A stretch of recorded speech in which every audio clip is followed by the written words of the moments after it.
Olá pessoal, Guilherme Lima, Evolo Papo. Vamos bater um papinho hoje sobre a questão da chantagem, né? Então, né, por que a gente estuda sobre a questão da chantagem no paradigma consciencial, né?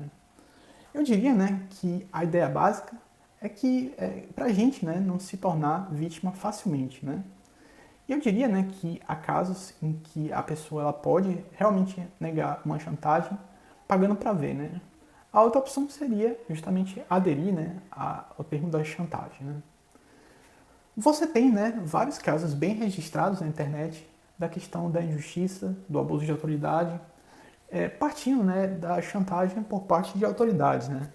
Alguns até sem nenhum fundamento, né? Um dos casos, né, é contado, né, por Arthur Duval, o Mamãe Falei, né, lá do YouTube, né, do canal do YouTube. E ele conta, né, um caso dele que um juiz, né, exigiu dele propina para supostamente, né, fazer vista grossa em um processo, né, envolvendo um lava-rápido de um posto de gasolina, né.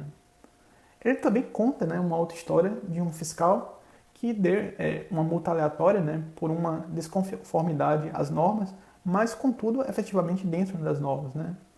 Aí, né, cada pessoa tem que pesar, né, se vale a pena o desgaste e o dinheiro ou se é realmente melhor ceder, né, a questão da chantagem.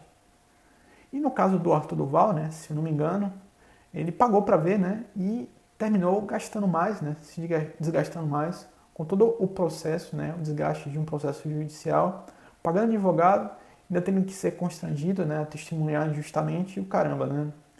E tem muita gente, né, a nível de diretores e presidentes, né, de empresas, que se o cara perder 2 horas, né, do tempo dele na justiça, ele está tendo, né, um prejuízo de milhões, né, de alguns milhões de reais. Então, né, algumas outras vezes, uma outra ideia seria a pessoa, né, contratar investigadores para ver, né, e documentar o que o chantagista está fazendo, né. A ideia, né, é que depois de produzidas as provas, usar, né, como arma contra a chantagem, né. E há casos, né, em que a pessoa não tem muito, né, os recursos, mas ainda assim é alvo de chantagens, né, e pode ser útil, né, ter amigos advogados, amigos policiais e nas forças armadas também, né. Algumas vezes, né, um blefe dado de forma convincente pode meio que dissuadir chantagistas, né. Você tem, né, o caso do Saulo Ramos. O Saulo Ramos, ele foi um advogado, né, que escreveu um livro, Código da Vida, e ele contou, né, um caso que aconteceu com ele, né. Uma pessoa, né, foi alvo de chantagem, né. Então ela blefou, né, dizendo que o Saulo Ramos tinha aceitado, né, o caso dele. E o Saulo Ramos era um advogado, né, de grande fama, né, no local e conhecido, né, por ter vencido, né, muitos casos, né.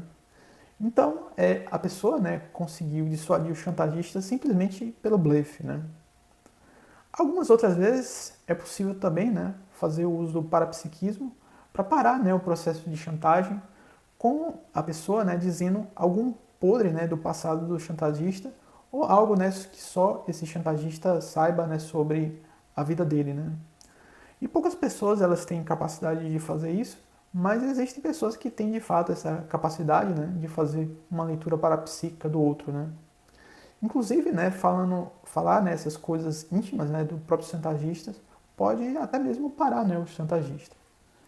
Então, pessoal, era tudo que eu tinha para dizer por hoje. Se você curtiu, dê o seu like, que ajuda a gente bastante. Se você falar sobre essa questão aí da chantagem, fala aí embaixo. Se quiser ajudar a gente, compartilhe esse vídeo com mais pessoas. Então, era tudo que eu tinha para dizer por hoje. Um forte abraço. Tchau, tchau.